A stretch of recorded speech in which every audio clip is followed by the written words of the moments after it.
And now comes the final thing. The soul beholds God, but the aim of the mystic is to be one with its beloved. I and the Father are one. I was challenged yesterday as to whether in the Gospels there is such a text. I looked it up, John 10:30. I and the Father are one. This realization. Well, Halaj, the great Sufi mystic, describes the situation this way.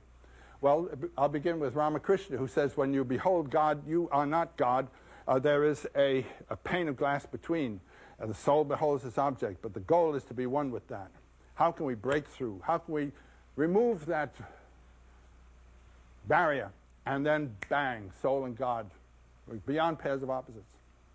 Halaj says the situation is like that of a moth seeing at night a lantern, and it wants to get to the flame, but the glass keeps it out, and it batters itself all night long, and then goes to its friends in the morning and tells them what a wonderful thing it has just seen, and they say, you don't look the better for it. And this is the condition of the yogi, the ascetic, knocking himself to pieces to get through. Then it goes back the next night, and by luck or device does break through, and for an instant has achieved its goal. It is the flame.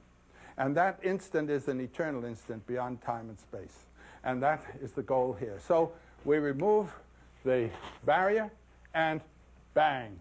Sahasrara, the serpent, becomes one with the lotus at the crown of the head, the 1,000-petaled lotus. Sahasrara means 1,000-petaled. Here it is.